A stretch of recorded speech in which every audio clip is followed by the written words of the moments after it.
નમસ્કાર. નમસ્કાર. હું દર્શક ચાંચળ.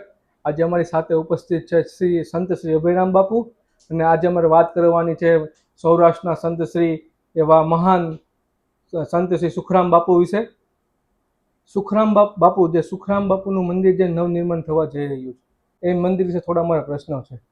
પહેલાંના વડીલો અને મોટી વ્યક્તિના લોકો સામાન્ય દ્રષ્ટિએ જોઈએ તો સામાન્યથી એ લોકો એમાં વિશ્વાસ અને શ્રદ્ધા મંદિરમાં અને સંતોમાં રાખતા હોય છે.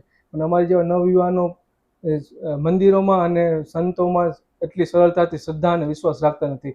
તેમની પાછળ તર્ક અને લોજિક ગોતતા હોય છે. તો આ મંદિર જે નવનિર્માણ થવા જઈ રહ્યું છે, એની પાછળ લોજિક અને તર્ક શું છે? કેવા વ્યક્તિઓનું મંદિર ભવિષ્યમાં બનવું જોઈએ? પ્રશ્ન છે. નમસ્કાર. નમસ્કાર. બહુ સરસ પ્રશ્ન છે કે યુવાનો લોજિકથી માને છે, પણ એ પણ સારું છે આમાં કે જ્યારે તે માને છે, સમજે છે, ત્યારે બહુ રાઈટ સમજે છે. અને મહત્વનો પ્રશ્ન છે કે કેવા વ્યક્તિઓના મંદિરો થવા જોઈએ.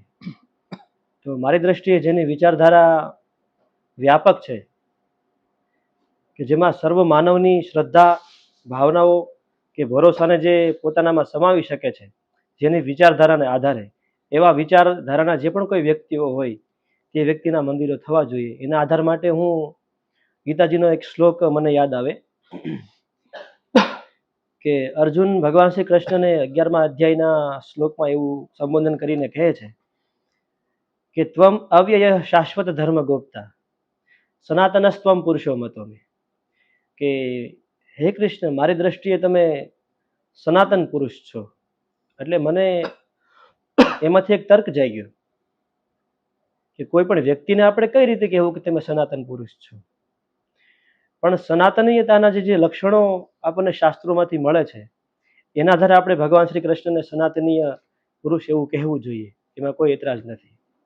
કારણ કે ભગવાન શ્રી કૃષ્ણની જે વિચારધારા છે, કે એમનો જે હૃદયનો જગત પ્રત્યેનો કે જીવન પ્રત્યેનો કે જીવ કોશિકાઓ પ્રત્યેનો જે એનો અથાહ અનુરાગ છે, તેને લઈ એટલે કે એના હૃદયની વિશાળતા જ એને સનાતન પુરુષ કહેવામાં આપણને કોઈ તકલીફ કે બાધા આવવા દેતું નથી. એટલે કે જેનું હૃદય સર્વને સમાવી લે છે, આવો કોઈ પણ વ્યક્તિ છે તે સનાતની પુરુષ છે.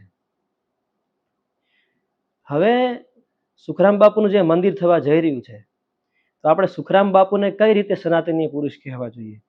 અર્જુન ત્યાં ભગવાન શ્રી કૃષ્ણને સંબોધન કરે છે કે સનાતનસ્ત્વમ પુરુષો મતોમે, મારી દ્રષ્ટિએ હે કૃષ્ણ, તમે સનાતન પુરુષ છો. તો અત્યારના વર્તમાન સમયે હું સુખરામ બાપુ વિશે એવું કહું કે હે બાપુ, તમે પણ સનાતની પુરુષ છો. સનાતનસ્ત્વમ પુરુષો મતોમે, મારી દ્રષ્ટિએ તમે, મારા મતે તમે સનાતન પુરુષ છો. એવું શા માટે? તો કે ભાગવતજીનો મને એક શ્લોક યાદ આવે, પહેલા સ્કંધના 2જા અધ્યાયનો 6ઠ્ઠો શ્લોક છે, હું ન ભૂલતો હોઉં તો. સવૈ પુંસામ પરો ધર્મ, સવૈ પુંસામ પરો ધર્મ યતો ભક્તિર્ધોક્ષજે અહૈતુકી અપ્રતિહતા યયાત્મા સુપ્રસિદ્ધતિ. આ શ્લોકનો અર્થ એવો છે કે જે વિચારનું આચરણ કરવાથી સમસ્ત જગત પ્રત્યે કે સમસ્ત જડ ચેતન પ્રત્યે ભક્તિ ભાવયુક્ત પ્રેમ જાગૃત થાય, તેવા વિચારનું આચરણ કરી શકે જે માણસ, એ વ્યક્તિ ધાર્મિક છે. ધર્મની વ્યાપક દ્રષ્ટિએ બધાને સમાવી શકાય એવી અને ટૂંકામાં ટૂંકી વ્યાખ્યા કે સવૈ પુંસામ પરો ધર્મ યતો ભક્તિર્ધોક્ષજે અહૈતુકી અપ્રતિહતા યયાત્મા સુપ્રસિદ્ધતિ. એટલે કે જેનું આચરણ કરવાથી સમસ્ત જડ ચેતન પ્રત્યે આપણને અનુરાગ પ્રગટ થાય, તે આચરણનું નામ ધર્મ છે. તો એવા ધર્મના પાસા આપણને સુખરામ બાપુના આ સુખવિલાસમાંથી બહુ જ બધા જોવા મળે છે. પણ એ પહેલા હું સુખરામ બાપુનો પરિચય આપું તો સુખરામ બાપુ એક એવું વ્યક્તિત્વ છે મારી દ્રષ્ટિએ કે જેને આપણે શાસ્ત્રોની દ્રષ્ટિએ જેને બ્રહ્મ કહી શકાય, એવું આપણે તેને બ્રહ્મવાચી અક્ષરથી એને સંબોધન કરવું જોઈએ. બરાબર. બ્રહ્મ શા માટે? તો બ્રહ્મનો એક ગુણ હું તમને કહું છું કે બ્રહ્મ છે તે અકર્તા છે. જેવી રીતે રામકથામાં કીધું કે બીનું પદ ચલહી સુનહી બીનું કાના, કર બીનું કર્મ કરે વિધિ નાના. એટલે કે હાથ વગર કામ કરે છે, પગ વગર ચાલે છે, કાન વગર સાંભળે છે, આંખ વગર જોવે છે. અથવા તો ગીતામાં એમ, મહાભારતજીમાં એમ કીધું કે હે અર્જુન, કર્તા તરીકે મારે કશું જગતમાં કરવાનું નથી. હું તો અકર્તા છું. હું કોઈના કર્મ લેતો પણ નથી, કોઈના કર્મ દેતો પણ નથી. હું તો દ્રષ્ટા છું. તો આવું પદ જ્યારે ભગવાન શ્રી કૃષ્ણ ગીતાજીમાં કહીને જાય તો આપણે આમાં શું સમજવું, કઈ રીતે સમજવું? તો સુખરામ બાપુનું આખું જે જીવન છે તે ગીતાજીના કે ભાગવતજીની અંદર કહેવાયેલા ઊંચામાં ઊંચા બ્રહ્મના જે સિદ્ધાંતો છે તેને આ મહાપુરુષે જીવીને બતાવ્યા છે. એમાંનો એક સિદ્ધાંત હું તમને કહું. બાપુને અજાસક વ્રત છે. અજાસક વ્રત એટલે શું કે અખિલ બ્રહ્માંડના નાયકનો જ્યારે આપણે આશ્રય લીધો હોય, એના નામની આપણે સાદર ઓઢી હોય, તો મારે કોઈની પાસે યાસવું કે માંગવું ન જોઈએ, કારણ કે હું એના ભરોસે બેઠો છું. હવે એ બ્રહ્મનું કેવું સ્વરૂપ છે? અકર્તા, કે જે કંઈ માંગતો નથી, કોઈનું કંઈ કરતો નથી. અકર્તા સિદ્ધાંત છે. જે ગીતાજીમાં અકર્તાનો સિદ્ધાંત કહેવાયો તેનું પરિપક્વ માનવના રૂપમાં આવીને જીવાયેલું કોઈ જીવન હોય તો મારી દ્રષ્ટિએ સુખરામ બાપુ છે. હવે એ વ્યક્તિ એમ કહે છે કે હું કંઈ માંગતો નથી, કોઈના આશ્રય ઉપર હું જીવતો નથી. તો આજે બાપુની નીચે હજારો લાખો માણસો જે જોડાયા છે તો એ શેને લઈને જોડાયા છે? એટલે પેલું સ્વરૂપ થયું બ્રહ્મનું અકર્તા. હવે એ સુખરામ બાપુના અજાસક વ્રતમાંથી નીચે બાપુએ એમના 4 શિષ્યો, જેમ કે ગરીબદાસ બાપુ, કારામ બાપુ, લક્ષ્મણ બાપુ, કેરામજી બાપુ, એમને એ સિદ્ધાંત આપ્યો કે તમે જ્યારે આ જગતમાં છો અને અખિલ બ્રહ્માંડના નાયકનો તમે જ્યારે આશરો લીધો છે તો તમારે એવું જીવન જીવવું જોઈએ કે બ્રહ્મ એટલે કે ઈશ્વર છે તે તમને આવીને સહાય કરે. કોઈ પાસે આપણે માંગવાની જરૂર જ ન રહે. અને મારી દ્રષ્ટિએ ખરેખર એ જ ભક્ત છે કે જેને માંગણી પૂરી થઈ જાય છે. તો આપણે ગરીબદાસ બાપુનું દ્રષ્ટાંત લઈએ કે બાપુને તો અજાસક વ્રત, અજાસક એટલે કે જાચવું નહીં, માંગવું નહીં. બરાબર. તો ગરીબદાસ બાપુએ પોતાના આખા જીવનમાં જોળી ફેરવી. તો જોળી ફેરવવામાં શું કરવાનું કે ગામડે ગામડે જે સવારે 4 કે 3 વાગે જાગી અને 3-4 ગામ સવાર દી ઉગે ત્યાં લઈ લેવાના. એમાં ગામડે ગામડે જઈને લોટની ઉઘરાણી કે જે પણ કાંઈ ઉઘરાણી કરવાની. પછી આશ્રમમાં આવી અને તે લોટ જે આવ્યો હોય તે અભ્યાગતોને, અતિથિઓને કે અન્ય કોઈ ભૂખ્યા દુખ્યાઓને ખવડાવવાનું. તો આપણને એમ થાય કે બાપુને અજાસક વ્રત છે તો બાપુની વિચારધારા નીચે જે શિષ્યો આગળ નીકળે છે તે તો માંગે છે કે શું? પણ નહીં. ત્યાં મને સુખરામ બાપુના સ્વરૂપ એટલે કે બીજું બ્રહ્મનું રૂપ દેખાય છે જે અવ્યય છે. અવ્યય એટલે શું? ગીતામાં કીધું ને તમ અવ્યય શાશ્વત ધર્મ ગુપ્ત, કે હે કૃષ્ણ તમે અવ્યયી પદ છો, કે તમારામાંથી કોઈ ગમે એટલું પણ લે છતાં પણ ખૂટતું નથી. અવ્યય તત્વ બ્રહ્મનું. અને શાશ્વત ધર્મ ગોપતા છો, કે તમે સદાયને માટે સતત છો. તો ગરીબદાસ બાપુએ કે એમના શિષ્ય વાલારામ બાપુએ ગામડે ગામડે આવીને હજારો માણસ પાસેથી આપણને લાગે કે એને લોટ માંગ્યો ના. સુખરામ બાપુની વિચારધારાને તો અજાસક વ્રત છે તો એ કરવા શું આવે છે ત્યાં? તો ત્યાં એક વિજ્ઞાનનો નિયમ લાગુ પડે છે. તે વિજ્ઞાનના નિયમને સિદ્ધ કરી અને સુખરામ બાપુનું તે જે અજાસક વ્રતનો વિચાર છે તે જનજીવન સુધી પહોંચાડવા માટે આવે છે. કઈ રીતે? તો કે રામકથામાં એક પહેલી ચોપાઈ આવી કે બંદવ ગુરુપદ પદુમ પરાગા સુરુચિ સુભાષ સરસ અનુરાગા. એટલે પદ્મ એટલે કે કમળ અને કમળની પરાગ. હવે સુખરામ બાપુનો અજાસક વ્રતનો વિચાર કોકને લાગે છે કે લોટ માંગવા આવે છે, પણ નહીં, એ વિચાર લઈને આવે છે અને આપણી પાસેથી લોટ માંગવાને બહાને આપણને વિચાર આપે છે. કઈ રીતે? તો કે મધમાખી હોય તે કોઈ ફૂલ ઉપર એનો રસ લે, ફૂલ ઉપર બેસીને અને મધપૂડો એનાથી બનાવે. તો એક ફૂલ પરથી બીજા ફૂલ, બીજા ફૂલ પરથી ત્રીજા ફૂલ પર, એવી રીતે આખા ફૂલોની યાત્રા કરે ને રસ જે ભેગો થાય તેનાથી મધપૂડો બનાવે. તો આપણે લાગે છે કે રસ લે છે, પણ તેથી રસ માંગવા કે લેવા જતી નથી, પણ પોતાના પગની ઉપર જે ફૂલની ઉપર બેસે ને પોતાના પગની સાથે જે ફૂલની રજ, પરાગરજ અડે, જે પુ કેચર હોય કે સ્ત્રી કેચર હોય, તો એ પરાગરજ ત્યાંથી લઈને બીજા ફૂલ માથે જાય. એટલે ત્યાંથી પરાગરજ લઈ અને માનો કે સ્ત્રી કેચર માથે બેઠી હોય માખી, અને પછી બીજા માથે જાય તો પુ કેચર હોય, વળી પાછું ત્રીજું સ્ત્રી કેચર કે પુ કેચર હોય. તો એક પરાગરજ બીજા પરાગરજની સાથે મિલન કરાવી અને અનેક ફૂલ અને અનેક ફળને તે ઉત્પન્ન એટલે કે પ્રગટ કરવાના વિચારોના આધારે આ અવ્યય તત્વ પ્રગટ થાય છે. કે આપણી પાસે માંગવા નથી આવતા, પણ પોતાના ગુરુનો વિચાર એક માણસથી બીજા માણસમાં, બીજા માણસથી ત્રીજા માણસમાં, ત્રીજા માણસથી ચોથા માણસમાં પહોંચાડી અને આજે હજારો માણસોમાં આ અવ્યયી તત્વ કે બ્રહ્મનું અકર્તા તત્વ છે તે જે ગીતાજીમાં લખાયું છે ને તે આજે હજારો માણસોના જીવન સુધી વિચારને પહોંચાડવાની વૈજ્ઞાનિક પદ્ધતિ કે વૈજ્ઞાનિક પ્રક્રિયા હતી. તો બીજો પ્રશ્ન એ કે ત્યાંથી જે મધમાંથી જે રસ લઈને જે માખી જાય છે એ કરે એ છે શું? તો કે અત્યાર સુધીનો જે ભેગો રસ થયેલો છે સુખવિલાસ રૂપે આપણી સામે પ્રગટ થયો છે. તો સુખરામ બાપુનું જે આ ભૌતિક શરીર છે તે તો અત્યારે હાજર નથી, પણ માણસને સુખરામ બાપુ જ છે એવી શ્રદ્ધા, એવું ફીલ કરવું હોય તો શું કરવું પડે? તો કે એના કોઈ સ્થાનને મંદિરના રૂપમાં નિર્માણ કરીને, એટલે કે મધમાખીએ લીધેલો જે રસ છે તે પોળા રૂપ બને ને એની સાથે સમસ્ત વિચારધારાને પોષણ મળે. મધ એટલે શું? કે રોગોને મુક્ત કરનારી ઔષધિ. મધ એટલે શું? કે જ્યાં તમે મધ મોઢામાં મૂકો ને એટલે મોઢામાં પાસક રસને લાળને જરાવવાની મહેનત ન કરવી પડે, મૂકો એટલે સીધો રસ આવવા જ મળે. એટલે કે માનવ જીવનના દુઃખના પાયાને સુખના રસમાં પરિવર્તન કરનારું આજે સ્થાન જવા જઈ રહ્યું છે. મારી દ્રષ્ટિએ અધ્યાત્મ જગતનું એક મોટામાં મોટું ઉપકરણ થઈ શકશે એમ. એટલે કે પહેલો સિદ્ધાંત છે અકર્તા સિદ્ધાંત, અને બીજો સિદ્ધાંત છે બ્રહ્મનો અવ્યયી. એક દીવામાંથી આપણે બીજો દીવો કરીએ, બીજામાંથી ત્રીજો દીવો એમ કરીએ, છતાં પણ પહેલા દીવામાંથી કંઈ ઘટતું નથી. એમ જ આ સુખરામ બાપુનો જે મહાન વિચાર છે તે હજારો માણસો સુધી આજે પહોંચ્યો છે, અને કંઈ ઘટતું નથી. તમે જુઓ છો કે હજારો માણસોમાં એ વિચાર છે એ વિકાસ જ પામતો જાય છે. બાપુ એક પ્રશ્ન છે, વર્તમાન સમય અને આવનારા સમયમાં જે મંદિર બનવા જઈ રહ્યું છે, તો મંદિરના જે વિચાર છે લોકો સુધી કેવી રીતના જઈ શકશે અને લોકોને તેમાંથી શું ઉપદેશ મળશે? વાહ! કે આપણને મતલબ કે એમાંથી શીખવા શું મળે, કે યુવાનોને એની સાથે કઈ રીતે લોજિકથી જોડાય અને શીખવું જોઈએ. તો જો બાપુનો સુખવિલાસનો જે ગ્રંથ છે એના આધારે મને જે સમજાય છે કે તમે સુખવિલાસને આખી સ્ટડી કરો ને નિગમન પદ્ધતિથી તો તમને સમજાય. મેં કીધું ને ભાગવતનો આખો વિચાર છે સવૈ પુંસામ પરો ધર્મ એ વાળો, કે જે બધી જે વિચારનું આચરણ કરવાથી સમસ્ત જળ ચેતન પ્રત્યે તમને અનુરાગ થાય, કોઈ તમને પારીકો ન લાગે, કોઈના પ્રત્યે ધૃણા ન રહે, કોઈના પ્રત્યે તમને ઈર્ષા ન રહે, એવું વ્યક્તિત્વ જે છે એ સુખવિલાસમાં પ્રગટ થાય છે. એટલા માટે મારે એમ કહેવું જોઈએ કે સુખરામ બાપુ એ સુખવિલાસ જે આપણી સામે છે તે વ્યાપક ધર્મનું પ્રતીક છે. તો અત્યારની જે પરિસ્થિતિ છે કે જેમાં આપણે જોઈએ છે કે અત્યારે યુદ્ધનો માહોલ ચાલુ છે. બરાબર છે. દેશના તો યુદ્ધ થતા જ હોય છે, પણ માનવની વચ્ચે પણ ભેદની રેખાઓના દિવાલોના યુદ્ધ થતા હોય છે.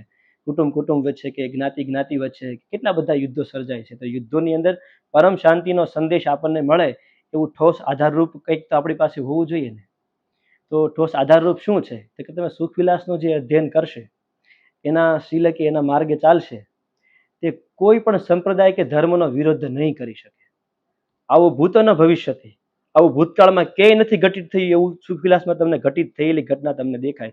કે બાપુએ તેમાં ભગવાન શ્રી રામચંદ્રજીના એટલા જ ગુણગાન ગાયા, ભગવાન શ્રી કૃષ્ણના એટલા જ ગુણગાન ગાયા, એમના ઈષ્ટદેવ રામદેવપીર બાપા એમને આપણે એટલા જ ગુણગાન ગાયા, ગુરુ પરંપરાના આપણે એટલા જ ગુણગાન ગાયા, હનુમાનજી મહારાજ, ગણપતિ મહારાજ, દેવી શક્તિની ઉપાસના, રાધા કૃષ્ણની સંયુક્ત ભક્તિની ઉપાસના, માં સીતાજીની ઉપાસના, બીજા નૈતિક મૂલ્યો, સાંખ્ય દર્શનના મૂલ્યો, સુખવિલાસની અંદર બાપુએ બધા જ વિચારધારાને સમાવી લીધી. અરે હું તો એમ કહું ત્યાં સુધી સમાવી લીધી કે ભૂત પ્રેતમાં પણ જે લોકો માને, દાખલા તરીકે તમે જુઓ કે આપણો સમાજ છે અત્યારે આપણે એમ કહીએ કે ભણેલો વર્ગ છે, અંધશ્રદ્ધામાં તે માનતો નથી, પણ એવું નથી. હજી જેને કંઈક મને વળગે છે, અથવા તો મારામાં કંઈક સાયામાં પગ પડી ગયો છે, અથવા તો અમારી ઉપર ઓલા વ્યક્તિ આમ કરાવી નાખ્યું છે, એ વહેમમાં કે ભ્રમમાં જીવે છે, તો એને પોતાના મનનો ઉપસાર ક્યાંથી લેવા જવું? તો એનો ઉપસાર પણ બાપુ સુખવિલાસમાં આપે છે. નહીંતર તમે જુઓ અત્યારના સંપ્રદાયો હોય ને તે એટલા એજ્યુકેશન વાળા થાય પછી આવી શ્રદ્ધા જગત, એટલે કે જે નાનામાં નાની પીડા છે એની તરફ કોઈનું ધ્યાન જતું નથી. પણ સુખરામ બાપુના ગ્રંથ છે તે નાનામાં નાના માણસની વિચારધારાથી લઈ અને કોઈ પણ માણસની વિચારધારાને સુખવિલાસ છે તે પોતાની વિચારધારા અંદર સમાહિત કરી લે છે. એટલે કે તમે સુખરામ બાપુ પાસે જઈને રામને પણ ભજી શકો, કૃષ્ણને ભજી શકો, હનુમાનજીને ભજી શકો, ગણપતિને ભજી શકો, કે ગુરુને ભજી શકો. એટલે કે તમે કોને ભજો છો ને એનાથી એને કોઈ તકલીફ નથી. મૂળ તમે મહત્વનું એ છે કે પ્રેમથી, શાશ્વત મૂલ્યથી તમે બધાને એકબીજાને સમાવી શકો ને એવી વિચારધારા સુખવિલાસના આધારે તમને મળે છે. એટલે કે તમે સુખવિલાસનું અધ્યયન કર્યા પછી તમે રામને ભજતા હોય તો કૃષ્ણને કે શિવને ભજનારાનું તમે અપમાન ન કરી શકો, કે તમે એને ખરાબ ન કહી શકો. શું કામ? કારણ કે જે વિચારના જે બીજ વટવૃક્ષમાંથી આવે છે ને તે વટવૃક્ષ છે ને તે સુખરામ બાપુના વિચારનો બીજ છે. એટલે કે સમાજની બહુ મોટી વિચારધારાને, હરેક ક્ષેત્રની વિચારધારાને જે વ્યક્તિ પોતાની ભીતર સમાવી લે છે ને, એવું વ્યક્તિત્વ આ સુખરામ બાપુનું છે ને સુખવિલાસનું છે, જેથી લઈ અને સમાજને અત્યારના સમયે પણ ઝઘડાઓ મટાવશે અને આવનારા સમયમાં પણ એ મંદિરને આધારે કે સુખવિલાસ ગ્રંથને આધારે માનવ મનની અંદર એકતા પ્રગટ કરાવનારું આ મહત્વનું સ્થાન કે અંગ બની રહેશે, એવું મારું દ્રષ્ટિકોણ છે. બાપુ તમે જે સુખવિલાસની વાત કરી ગ્રંથની, તો સુખવિલાસ ગ્રંથના દ્રષ્ટિએ નીતિ અને ધર્મની વ્યાખ્યા શું? વાહ, બહુ મહત્વનો પ્રશ્ન છે કે અત્યારે યુવાનો છે ને તે સ્પિરિચ્યુઅલ વાત કરતા હોય છે કે અમે કોઈનું ખોટું ન કરીએ એટલે અમે ધર્મ પાળી લીધો, અમે કોઈને દુઃખ ન લાગે એવું અમે કરી દઈએ એટલે અમે ધર્મ પાળી લીધો. પણ તે ખરેખર ધર્મની વ્યાખ્યા નથી. ધર્મની વ્યાખ્યા વ્યક્તિ પૂરતી સીમિત નથી. ધર્મની વ્યાખ્યા વ્યાપક દ્રષ્ટિએ છે, પણ એને આપણે નીતિ કહીએ છીએ કે જે વ્યક્તિગત લેવલે વ્યક્તિ આચરતો હોય છે તેને. તો નીતિ અને ધર્મનું મારે સારું એવું દ્રષ્ટાંત આપવું હોય તો હું એમ આપી શકું કે નીતિ છે ને તે તમે કરો છો ને એટલું તમે પામો છો. કે હું ખરાબ કોઈનું કરતો નથી, હું કોઈને દુઃખ આપતો નથી, તો મારા કર્મનું ફળ મને ભગવાન આપી દેશે. એટલે કે નીતિ એ છે કે તમે કરો છો ને એટલું તમે પામો છો. પણ ધર્મ એ છે કે તમે 1 ગણું કરો છો ને 1000 ગણું પામો છો. એનું દ્રષ્ટાંત હું તમને આપું કે જૂના જમાનાની વાત છે. એક નવી પરણીને આવેલી સ્ત્રી કોઈ કરિયાણાની દુકાને ઘી લેવા માટે જાય છે તપેલી લઈને. તો દુકાને જાય અને શેઠને તપેલી આપે કે આમાં મને કિલો ઘી આપો.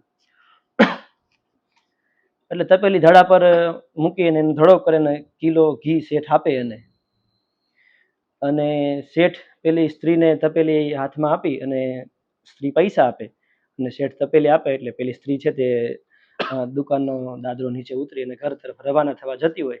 જ્યાં દાદરો ઉતરી રહી ત્યાં ઘી લીચું હોવાના કારણે હાથમાં ઘી અંગૂઠામાં વળગે છે અને હાથમાંથી તપેલી કેમ પડી જાય છે ખબર રહેતી નથી અને કિલો ઘી ઢોળાઈ જાય છે. હવે જૂના જમાનાની વાત છે, એ વખતનો આપણો સમય કે સાસુ સસરાની બીક હોય કે જેઠની કે જેઠાણીની બીક હોય એટલે પેલી સ્ત્રી રડવા લાગે છે. તો નીતિનો સિદ્ધાંત શું કહે છે? પેલા શેઠે તો પોતાનું કામ કરી દીધું હતું, એને જે પૈસા લઈ લીધા હતા એ તો ઘી એને આપીને પૈસા લીધા હતા. તો શેઠ નીતિની દ્રષ્ટિએ એવું કહી શકે કે ભાઈ હવે મારું તમને ઘી આપવામાં કોઈ પેલો અધિકાર આવતો નથી. નીતિની દ્રષ્ટિએ હું તમને ઘી ના આપો તો પણ મેં કઈ ખોટું કર્યું નથી. એટલે નીતિની દ્રષ્ટિ તમને એમ કહેવા પ્રેરે છે કે તમે બીજી વાર ઘી ન આપો તો પણ તમે સાચા છો. પણ ધર્મની દ્રષ્ટિ શું કહે છે કે એનું ઘી ઢોળાઈ ગયું છે અને પેલી સ્ત્રી રોવે છે, રડે છે. હવે તમે ઢોળાઈ ગયેલું ઘી છતાંય તમે એને બીજું ઘી આપો છો પેલી સ્ત્રીને અને એમ કહે છે કે પૈસા થાય તો મને દેજો, નહીતર કઈ વાંધો નહીં. ને એવું કહે અને શેઠ પેલી સ્ત્રીને ઘી આપે છે ધર્મની દ્રષ્ટિએ કે ભાઈ હવે નાના માણસ છે રડે છે અને મારી પાસે ભગવાને મને ઘણું આપ્યું છે તો મારે એને એકવાર મદદ કરવી જોઈએ.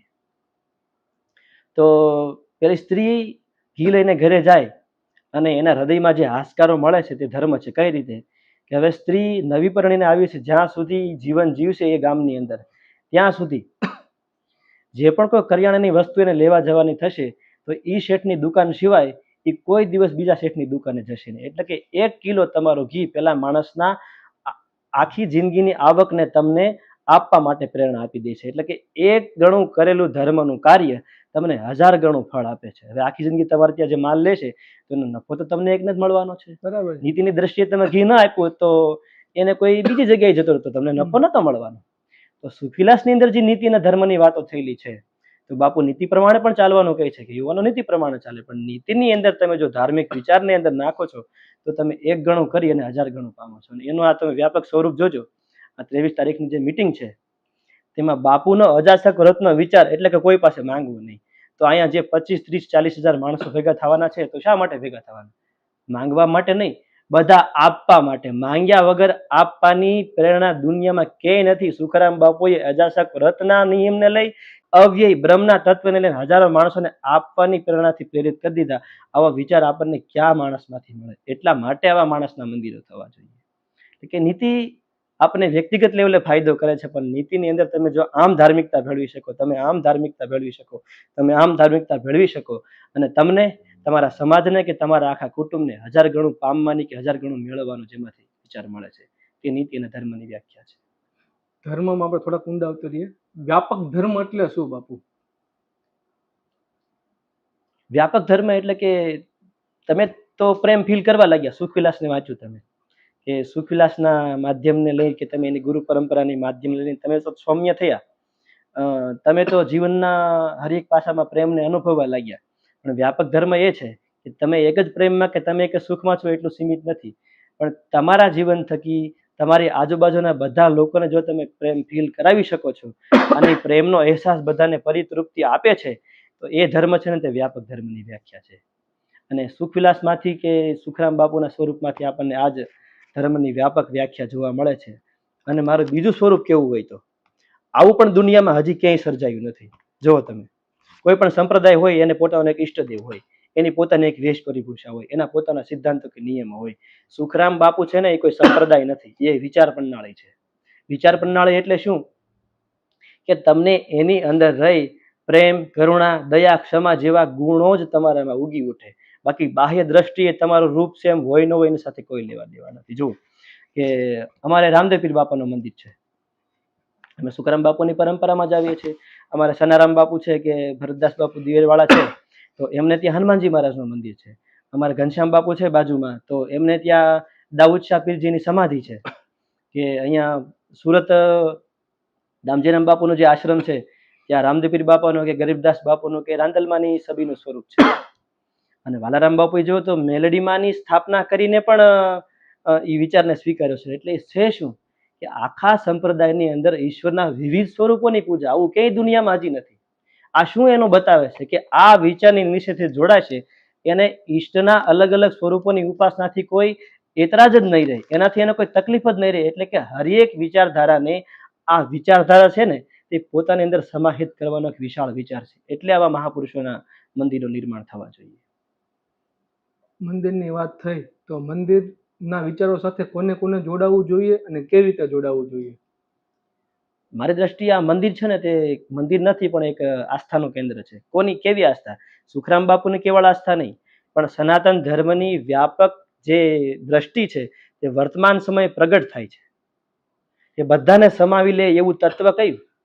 પણ ખબર પેલી જૂના જમાનાની વાત છે કે આખું ગામ વિરોધમાં ઝઘડો કરતું હતું, એટલે ગામે ભેગું થઈ અને વિચાર્યું કે આપણે ફાળો કરીને એક મંદિર બનાવી દઈએ, તો જેથી લઈ અને ગામનો ઝઘડો બંધ થાય ને બધા એકતાના કેન્દ્રમાં વિચારમાં બંધાઈ જાય. એટલે સારું છે કે પાદર જે હોય ત્યાં શિવાલય બનાવ્યું. તો હવે શિવાલય બનાવ્યું એટલે બનાવવાની વાતો કરી. તો શિવાલય બનાવવાની વાતો કરી તો ભગવાન રામને ને કૃષ્ણને ને માતાજીને ભજવાવાળા લોકોએ વિરોધ કર્યો કે ભાઈ આ તો ફાળો તો અમે આપ્યો છે, તો અમારા ભગવાનનું મંદિર થવું જોઈએ. એટલે શિવાલય રદ રાખ્યું. એટલે કૃષ્ણનો વધ વધુ બળવાન થયો. તે કૃષ્ણવાળા જાગ્યા હતા, બીજા લોકોએ વિરોધ કર્યો. એમ ભગવાન શ્રી રામના મંદિરનો એટલે બધા ઈશ્વરોનું કે પછી છેલ્લે એમ થયું કે મસ્જિદ બનાવી નાખીએ. તો કે ભાઈ હિન્દુને તકલીફ થવા લાગી, તો કે હવે કરવું શું એમ. એટલે છેલ્લે એક વિચારે બધા ન્યાય પેરા રહ્યા કે આપણે છે ને હોટલ કરી નાખીએ, ખાવાની તો બધાને જરૂર પડશે. પણ એ તો ભૌતિક અને એક આશાસ્પદ વાત છે. પણ જે વિચારધારાની નીચે સમસ્ત માનવ જાતિના વિચારો સંગ્રહિત થઈ જતા હોય એવા મંદિરની સાથે કોઈ પણને જોડાવવું જોઈએ. મારી દ્રષ્ટિએ આપણે મંદિર નથી બનાવતા, પણ આપણે સનાતન ધર્મનો એક વિચાર છે તેને પ્રગટ અને ફલીભૂત કરીએ છીએ. અને આમાં અપાતું દાન છે એમ તો કેમ કેવું, અહીંયા કોઈ આપતું નથી, કારણ કે લેનાર તો કોઈ છે નહીં. અજાચક વ્રત છે આ. તો તમે તમારા માટે અને આવનારી પેઢી માટે કે હજારો વર્ષો માટે કે જે વિશાળ વિચાર છે એની અંદર સમાવી લેવાની ક્ષમતા છે એવા વિચારને તમે દાન આપવાના છો. એટલે કે તમે મંદિરને કે સુખરામ બાપુને નથી આપવાના. અને કૃષ્ણ જેવી વિશાળ વિચારધારા છે જેની અત્યારે જગતને જરૂર છે, જે ઝઘડાઓ સમાવી શકે, મારા તારાના ભેદને સમાવી શકે. કે તમે બાપુના સુખવિલાસના આધારે સમજો ને તો તમે જ્ઞાતિ જાતિનો વિરોધ પણ ન કરી શકો. બાપુએ રામના પદો ગયા એમ મુસ્લિમના પણ પદ ગયા કે રસૂલને રામ દોહી ડાલી એકી હે પેડ પર ના રે. આવો વિચાર ક્યાંથી જન્મે માણસને? બધા એમ કહે છે કે આપણે સારા છે એ ખરાબ છે, આપણે સારા એ ખરાબ. કોણ એવું કહી શકે કે બધું એક છે? એટલા માટે કે આ મંદિર નિર્માણથી આખા સમાજની વિચારધારા જે છે તે આપણને બધાને એક વિચારથી આપણને બાંધી દેશે. એટલા માટે બધા માણસને જોડાવવું જોઈએ. અને વાત એવી થઈ છે કે ઓછામાં ઓછું 1100નું દાન ઘર દીઠ કરવું જોઈએ એમ. એટલે ત્યાં વાત 1100ની નથી, પણ 1100ને આધારે એ મંદિર તમારું છે એવું તમને ફીલ થશે. અને નામો છે તે જ્યાં સુધી મંદિરમાં તકતી તો નથી લાગવાની, પણ નામો છે તે એક લિસ્ટના રૂપમાં જ્યારે માણસને જોઈતા હશે ત્યારે ભવિષ્યમાં પણ ઓનલાઈનના રૂપમાં મળી રહેશે કે ભાઈ અમારી ત્રીજી પેઢી પહેલા દાદાએ આ મંદિરની અંદર પોતાનો ફાળો લખાયો હતો, પણ એ ફાળો નથી લખાયો, એ મંદિરની અંદર તમે તમારું જીવન સમર્પિત કર્યું હતું. એટલે કે વિચાર, દાખલા તરીકે ગીતાજીની અંદર આપણને જો એક શ્લોક લખવા મળ્યો હોત અથવા તો આપણને કાંઈ પણ એક અક્ષર આડાવડો કરવા મળ્યો હોત તો કહેવાત શું કે આપણે ગીતાજી લખવામાં મદદ કરી હતી. એટલે કે ગીતાજીના મોટા ફાળાને આધારે આપણે આપણો જીવનનું ત્યાં નામ ચડી જતું. એટલે સુખરામ બાપુના મંદિર કે વિચાર છે એના આધારે આપણને સનાતન ધર્મના મહાન કાર્યની સેવા કરવા મળશે. એટલા માટે બધાને એમાં કંઈ નું કંઈ પોતાની યથાશક્તિ પ્રમાણે આપવું જોઈએ. બાપુ એક બીજો પ્રશ્ન છે, તમે જે વિચારો સાથે ચાલવાની વાત કરી તો વિચારનું જે કેન્દ્ર છે એ કેન્દ્ર કયું કેન્દ્ર? ઓકે, કે હું જેમ કહું છું કે એક વિચારની સાથે આપણે જોડાવાનું છે, તો વિચારનું કેન્દ્ર બિંદુ કયા વિચારની સાથે જોડાવાનું? તો એ મૂળ વિચાર એ છે કે સવે પુંસામ પરો ધર્મ યતો ભક્તિર ધોક્ષિતે. એ શું કહે છે કે જેનું આચરણ કરવાથી સમસ્ત જળ ચેતન પ્રત્યે રાગદ્વેષ દૂર થઈ જાય એમ નહીં, પણ સમસ્ત જળ ચેતન પ્રત્યે તમારો પ્રેમ જાગવા લાગે, જેનું આચરણ કરીને એ વિચાર તારા સાથે જોડાવાનો છે. પ્રેમ જાગૃત થવાથી તમને સામેના વ્યક્તિ નાત જાતથી ખરાબ નહીં લાગે, સામેનો વ્યક્તિ તમને સંપ્રદાયના વાતથી ખરાબ નહીં લાગે, સામેનો વ્યક્તિ તમને આપણો ભારત છે અને એનો બીજો દેશ છે એ વાતથી તમને અલગ નહીં લાગે. એટલે કે વસુધૈવ કુટુંબકમની ફળીભૂત થતી આ વ્યાખ્યા છે ને એ વિચારના કેન્દ્ર બિંદુ સાથે આપણે જોડાવાનું છે. વિચારની તમે વાત કરી બાપુ, મંદિર તો હરેક જગ્યા પર હોય છે, તો આ જે મંદિર નિર્માણ થવા જઈ રહ્યું છે એમાં શું એવો વિચાર હશે કે લોકો સુધી પહોંચશે? વાહ, ખૂબ મસ્ત વાત છે. આ ખાલી મંદિર નથી, એની સાથે જોડાયેલું સુખરામ બાપુનું વાંગમય સ્વરૂપનું સુખવિલાસનું પણ દર્શન છે, કે જે મંદિરની સાથે સુખવિલાસ આપણને વાંચવાની પ્રેરણા મળશે. બીજું, અત્યારના વર્તમાન સમયે તમને સાધુ માનો કે આ કમિટી છે તમારી પાસે વિચાર લઈને આવ્યો છે કે આ સુખરામ બાપુનો વિચાર છે, કોઈ વ્યક્તિગત નામે નથી પણ આ તો સુખરામ બાપુના વિચાર છે લઈને આવ્યું છે. તો મંદિરની સાથે સુખરામ બાપુ માનો કે મંદિર છે, દાખલા તરીકે આપણી પાસે ગ્રંથો છે, તો ગ્રંથો કોણે લખ્યા છે? તો કે વ્યાસજીએ, કે કોઈ પણ વાલ્મીકીજીએ, કે અર્જુન અને કૃષ્ણનો સંવાદ છે. તો તે શું છે? તો કે એની અંદર કહેવાયેલા ઓથેન્ટિક વિચાર છે કે જેને આધારે આપણે શ્રદ્ધાથી જોડાઈ શકીએ છીએ. તો એની સાથે શ્રદ્ધા શું જોડી? તો કે ભગવાન ખુદ શ્રી કૃષ્ણ બોલ્યા છે, ગીતાજી છે, તો ભગવાન શ્રી કૃષ્ણ બોલ્યા છે તો મારે વાંચવું જોઈએ. હવે મેં લખ્યું હોત તો તમને એટલી બધી પ્રેરણા ન આવે. તો મંદિર છે ને એક એવું આસ્થાનું કેન્દ્ર છે જેથી લઈને સુખવિલાસ કે સુખવિલાસના વિચારો સાથે તમને જોડાવાની પ્રેરણા મળે છે. અને મને એમ લાગે છે કે હું જે કાર્ય કરી રહ્યો છું અત્યારે, કે સુખવિલાસ ઉપર હું બાપુના પદોને ફોડી અને એક વ્યાપ્ત ગ્રંથ બનાવવાનો પ્રયત્ન કરું છું, કે જેને આપણે પદ્યમાં કહી શકીએ, ગદ્યમાં કહી શકીએ. પદ્યમાં સુખવિલાસ એટલે કે પદોમાં સુખવિલાસ છે કે જેને ગાઈ શકાય છે. હું એક ગદ્યમાં ગ્રંથ બનાવું છું કે એક પદને ફોડી અને એના હું સમજુ ત્યાં સુધી વ્યાકરણની દ્રષ્ટિએ તત્વ દર્શન, તર્કશાસ્ત્ર, મનોવિજ્ઞાન, વ્યાકરણ કે આપણું પાણીનીનું વ્યાકરણ બધાનો જ્યારે ભેગો અધ્યયન કરીને જ્યારે પદોને હું ફોડું છું ત્યારે મને એવું સમજાય છે કે આની અંદર કહેવાયેલી જે વાતો છે એને ખાલી જો ગદ્યના રૂપમાં પ્રસ્તુત કરવામાં આવે ને લોકો સુધી તો લોકોના મનનું ઝેર અવશ્ય નીકળી જાય. મંદિર છે તે બાપુની વિચારધારાને સુખવિલાસના આધારે કે સુખવિલાસના ગ્રંથને આધારે માણસ સુધી પહોંચાડવાનું પેલું પ્રથમ કાર્ય કરશે. હવે જુઓ, મંદિર મોટું છે કે મંદિર પાછળનો વિચાર મોટો છે, તો આ મંદિર પાછળનું લોજિક કારણ કે આધ્યાત્મિક કારણ શું છે તે ફોટાના રૂપમાં કે ગ્રંથના રૂપમાં આપણે લોકો સાથે પ્રસ્તુત. સીધું આપણે કોઈને ગ્રંથ આપવા જશું તો કોઈ લેશે નહીં, સીધું આપણે ફોટો આપવા જશું તો લેશે નહીં, પણ એ મંદિરને આધારે એમાં જોડાશે તો એના ગ્રંથો છે તે ઓછામાં ઓછી કિંમતે કે સત્સંગના માધ્યમથી કે લોકો સુધી પહોંચાડશું, જેથી લઈને મંદિર અને વિચાર બંને એક થઈને માનવ જીવન સુધી પ્રગટ થઈ જશે. સુખવિલાસ એટલે શું છે? સુખરામ બાપુનું વાંગમય સ્વરૂપ. હવે વ્યક્તિ છે એ તો જન્મે છે અને એનો જીવન જીવીને ક્ષીણ થઈ જાય છે. વ્યક્તિને તો આપણે ભાડ્યા નથી, તો આપણને કઈ રીતે એની ઉપર શ્રદ્ધા જાગે કે કઈ રીતે એની ઉપર વિશ્વાસ જાગે? પણ વ્યક્તિમાં આપણને શ્રદ્ધા જાગશે કે એના ગ્રંથનું અધ્યયન કરશું અને જીવનના હરેક પાસામાં નીતિમાંથી ધર્મમાં 1000 ગણું કમાવાનો આપણને ફાળો જો મળતો રહેશે તો આપણને વ્યક્તિ સાથે અટેચમેન્ટ પણ થશે. પણ શેના આધારે? તો કે સુખવિલાસના આધારે. તો ત્યાં સુખવિલાસનો જે વિચાર છે તે કેન્દ્ર બિંદુ સ્થાન પર છે.